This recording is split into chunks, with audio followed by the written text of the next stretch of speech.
বিসমিল্লাহির রহমানির রহিম। আসসালামু আলাইকুম। সুপ্রিয় দর্শক শ্রোতা, যারা আমাকে শুনছেন এবং আগামীতে শুনবেন, তাদের সবাইকে প্রাণ ঢালা অভিনন্দন। একই সাথে অনুরোধ থাকলো আমাদের এই প্রয়াসকে উৎসাহিত করার জন্য চ্যানেলটিকে সাবস্ক্রাইব করবেন। সুপ্রিয় দর্শক, আসুন আজকে একটি পুরনো ঘটনা আমরা নতুন করে আলোচনা করি, আপনাদের সাথে শেয়ার করব।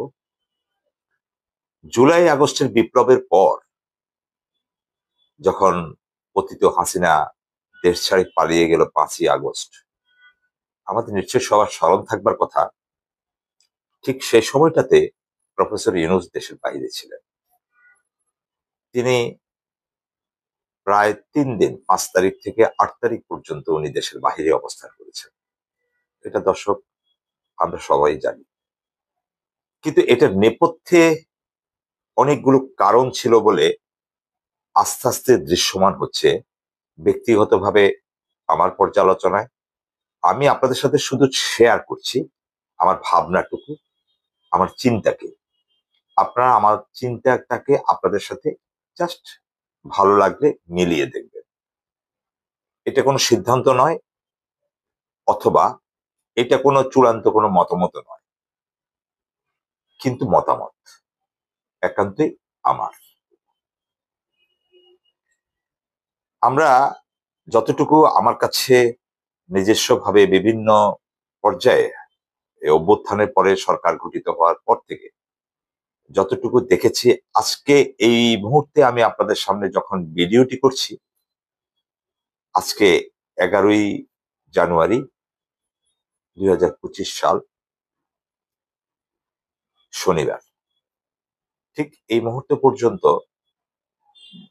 আমার পর্যবেক্ষণে প্রফেসর ইউনূস সাহেব দায়িত্ব নেয়ার এই যে দেরি হওয়ার পেছনে যে 3 দিন সময় উনি অতিবাহিত করছেন, তখন কিন্তু নানা মহলে, বিশেষ করে ছাত্র জনতার প্রস্তাবটা আনুষ্ঠানিকভাবে পাওয়ার পর ছাত্রদের, বলবো বৈষম্য বিরোধী ছাত্র আন্দোলনের নেতাদের, তাদের প্রতি আমি গভীর স্নেহ, শ্রদ্ধা, ভালোবাসা সবই রাখি, সবসময় রাখবো।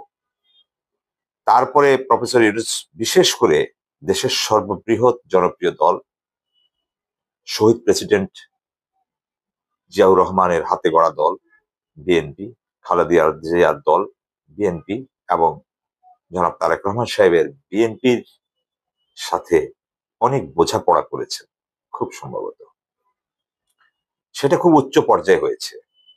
এবং উনি একটা নির্দিষ্ট সময় পর্যন্ত ক্ষমতায় থাকবেন এই অভিপ্রায় উনি তাদেরকে জানিয়ে তিনি শর্ত দিয়েছিলেন যে এই পর্যন্ত যদি বিএনপি সার্বিক সহযোগিতা করে বা বিএনপির সমর্থন যদি তার প্রতি অব্যাহত থাকে, তাহলে তিনি বাংলাদেশের অন্তর্বর্তীকালীন সরকারের বা সরকার পরিচালনার এই ক্রান্তি লগ্নে তৎকালীন সময় রাজি হয়েছিলেন।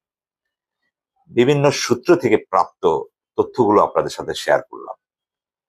আমাদের দায়িত্ব হলো সূত্রগুলোকে এক সুতায় গেঁথে বাস্তবতাকে মিলিয়ে নেয়া। আমরা খুব ভাবে লক্ষ্য করব, দেশের বর্তমান যে ক্রান্তিকাল যাচ্ছে, আমরা সবাই স্বীকার করি বেগম জিয়া প্রচুর অসুস্থ, কিন্তু তার মাঝেও বেগম জিয়া চাইলে যতটুকু ওনাকে সেনাকুঞ্জে দেখা গিয়েছিল ততটুকুতেও তিনি আহ আমাদের ভাবনায় উনি আরো কিছুদিন দেরি করলে, 1 মাস 2 মাস চিকিৎসার জন্য দেরি করলে খুব বেশি অসুবিধা হতো না। কিন্তু কয়েক দফা ওনার বিদেশ যাত্রাকে বিলম্বিত করে শেষ পর্যন্ত তিনি 7 তারিখে উনি লন্ডন যাত্রা করেছেন।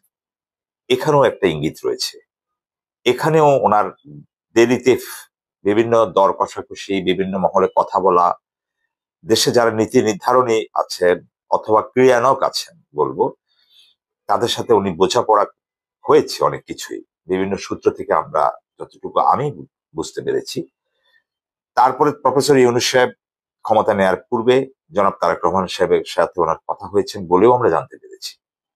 সেখানে একটা সময়সীমার কথা বলা হয়েছে, যার কারণে প্রিয় দর্শক, আপনারা খেয়াল করে দেখবেন বিএনপির বিভিন্ন পর্যায়ের স্থায়ী কমিটির নেতা থেকে শুরু করে ভাইস চেয়ারম্যান এবং অন্যান্য পর্যায়ের নেতাদের মুখে যতবার সরকারের সময়সীমা নিয়ে কথা হয়, তারেক রহমান সাহেব সেভাবে তিনি কথা বলেন না।